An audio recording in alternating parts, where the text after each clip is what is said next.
Olá, bom dia, boa tarde ou boa noite, consoante a hora ou momento que me estejam a assistir. Bem-vindos àquela que é a vossa segunda lição aqui no programa do Político de Topo. Este é um webinar que eu tenho especial gosto em apresentar. Ele baseia-se muito num livro que são As 48 Leis de Poder, de Robert Greene, e com a devida vénia, obviamente, estou aqui a pegar nessas lições, tentando também aqui explicar um bocadinho do que é que são estas regras ocultas do funcionamento dos parlamentos, do poder, que vai além dos regimentos, das leis e do seu estudo. Na universidade tenta ir além daquilo que é também o estudo dos tribunais e do estudo, digamos, das universidades e até inclusivamente falei também da questão para além dos estudantes, isto é, das universidades e dos tribunais, ir um pouco mais longe e falar das viagens, das culturas, dos conhecimentos, digamos, que vêm da interação de diferentes e choque de diferentes ambientes e diferentes culturas de base e diferentes mentalidades, no fundo, porque é isso que está por detrás.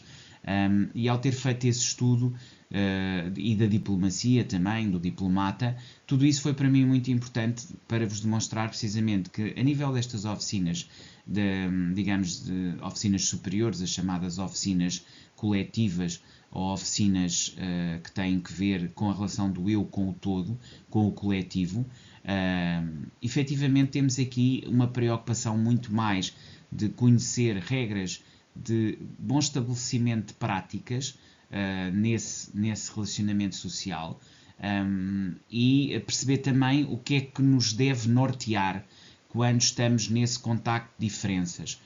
Isso vale para as universidades, para a forma como estudamos, como somos diplomatas, como exercemos a justiça, o tal discernimento que eu trabalhava muito como regra essencial a trabalhar e a desenvolver quando estamos na universidade, e aqui quando estamos a nível das instituições, e nomeadamente o Parlamento, que é a instituição que eu aqui trago como referência, há muita questão da contenção e do equilíbrio e daquilo que devemos ou não devemos dizer ou falar. E nessa sequência das dinâmicas de poder, lealdade, traição e ética, baseamos aqui em Maquiavel, Robert Greene e nas relações internacionais, e temos aqui a questão da confiança nos supostos aliados, os amigos, não é? Que são também aliados. A ideia de amizade aqui não é a ideia de amizade do Grêmio, em que há quase uma fraternidade. Não, aqui o que há é, sobretudo, aliança. E quando falamos de amigos, falamos de, muitas vezes, parceiros. Parceiros naquilo que são as estruturas de poder. E, portanto, é preciso não confiar demasiado nesses parceiros das estruturas de poder, no fundo, que eu aqui trago. Então, a ideia central é que os amigos podem se tornar tirânicos e invejosos, ou seja, a determinada altura, este jogo de poder, nós temos sempre que o ver como uma estrada de duas vias, ao mesmo tempo que nós estamos a exercer a nossa influência sobre os outros estão a exercer influência sobre nós, e eles julgam que têm influência sobre nós, como nós temos ou desenvolvemos influência sobre eles, e portanto devemos aqui sempre ter esta questão de que os amigos podem se tornar tirânicos ou invejosos. Deve haver aqui uma desconfiança como ferramenta estratégica. Os ex-inimigos têm mais a provar e podem ser aliados leais, e portanto aqui perceber que quem é hoje amigo amanhã pode ser inimigo, e quem é inimigo hoje amanhã pode ser um válido e leal aliado, e portanto saber tirar partido disso. E não tenha amigos, encontre forma de os fazer, ou seja, fazer amigos, ter contactos, mais contactos do que propriamente amizades onde haja lealdades ou fidelidades, porque isto depois poderá virar ao contrário e, como digo logo de início, pode levar a uma tirania e inveja da parte desses supostos amigos.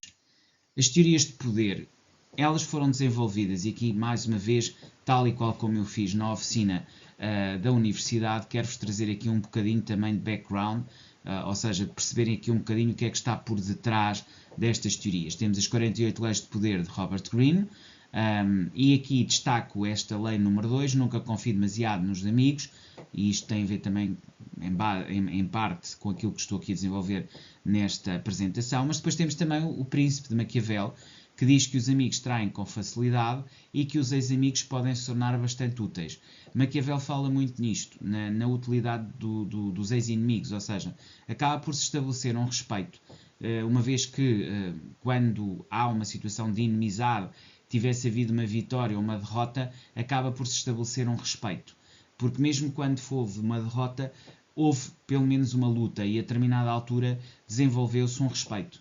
E isto traz respeitabilidade. E a respeitabilidade é muito mais importante do que laços de afetividade. Aliás, esta prevalência, digamos, do respeito sobre a afetividade é transversal a toda esta oficina. É muito mais importante, neste contexto de vícios e dependências, nós não usarmos, inclusivamente, a ligação como um vício e uma dependência também. Porque nós podemos ser dependentes dos amigos. E tudo o que é dependência é fraqueza. Portanto, devemos combater o vício e dependência, a fraqueza, e para isso temos que ter uma perspectiva sempre aberta. Essa perspectiva aberta implica, inclusivamente, que os ex-inimigos possam vir a ser aliados úteis.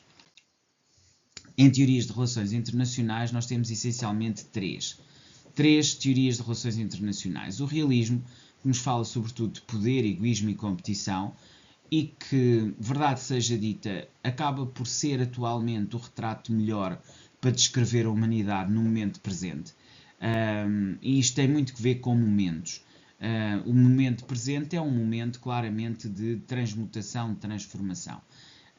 E nesse sentido vem ao de cima a forma como olhamos para a realidade, muito a partir desta trilogia, poder, egoísmo e competição. Ou seja, tudo é feito para a competição, a inteligência artificial compete com o humano, os humanos competem entre si, as ciências competem com as artes, enfim, temos um paradigma de rivalidade, mesmo entre realidades que são complementares e que deviam ser solidárias. Portanto, não vivemos num sistema atual de solidariedade e fraternidade, mas sim de competição. Depois temos o egoísmo, como aspecto absolutamente essencial. As pessoas preocupam-se sobretudo com elas e, enquanto os outros são úteis, acaba por haver essa relação. Quando deixam de ser, acaba. E, finalmente, o poder. Tudo isto é realismo. Já percebemos que esta oficina tem um pendor realístico forte. O liberalismo vem-nos falar de cooperação pragmática. Neste contexto daquilo que são as estruturas de poder, nós tivemos-lo em 1789, nós tivemos-lo com a implantação da República, nós já o tivemos em vários momentos, tivemos-lo obviamente com a Sociedade das Nações, com as Nações Unidas. Quer dizer, existem muitos exemplos ao longo da história, atualmente pode-se dizer que estão a claudicar, mas mais uma vez eu volto a dizer, o momento presente é um momento de ressurgimento do realismo, mas o liberalismo também, os últimos 300 anos, foram sobretudo história do liberalismo. E ele fala sobretudo de cooperação pragmática entre entidades. E temos aqui um terceiro elemento que tem surgido muito nos últimos 20 anos e que agora está a ser desafiado novamente por realismo, mas que tem a ver muito com a entidade construída socialmente. Ou seja, o peso que a sociedade e a forma como vamos trabalhando, e isto também pode ter muito que ver com as teorias psicológicas e sociológicas. Se pensarmos em 1984 ou no Admirável Mundo Novo, e aqui é importante também perceber que o construtivismo vem muito desta capacidade de reflexão do objeto sobre si mesmo e tem muito a ver com olhar o poder a partir dele próprio.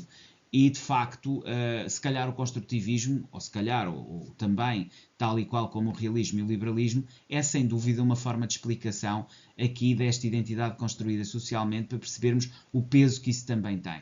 Eu diria que das três, e depois há aqui várias opções, há claramente realistas, há liberalistas e há construtivistas na teoria das relações internacionais, elas têm também que ver com esta opção ética de olharmos a realidade de forma muito crua, Maquiavel e Robert Greene, de havermos como, de alguma forma, as leis tentam acreditar, e aqui temos, obviamente, o Esprit de Loi, não é? E temos aqui a visão, sobretudo, do liberalismo francês, onde temos Rousseau, Diderot, enfim, uma série de autores que são importantes e que acreditaram nesta capacidade de cooperação pragmática. E temos, a partir da década de 60, uma série de movimentos que vêm estudar a sociologia e, na sua influência com a política, o aparecimento do construtivismo. São três tendências que existem e que têm muito que ver também com a oscilação de poder que vamos tendo nas sociedades democráticas. Atualmente grandes desafios, mas era importante também dar-vos e transmitir-vos este conteúdo.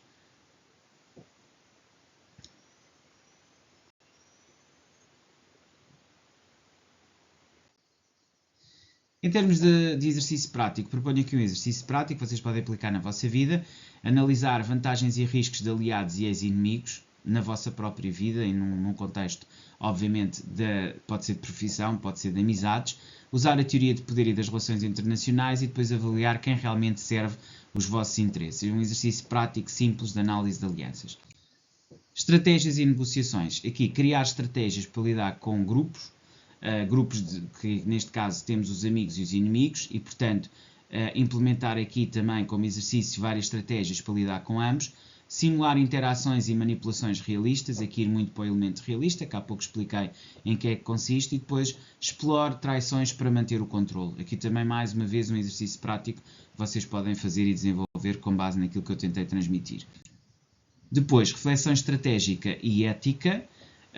E aqui, reflexão, aqui um momento também de reflexão e de vocês pararem aqui um bocadinho para perceber, foi melhor confiar em inimigos ou nos amigos? E esta é uma pergunta muito pessoal, mas que vale a pena fazer essa análise.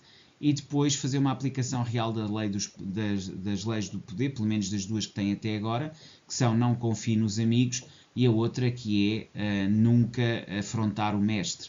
Portanto, essas duas leis, que são duas leis basilares, como é que essa aplicação real dessas leis de poder tem impacto?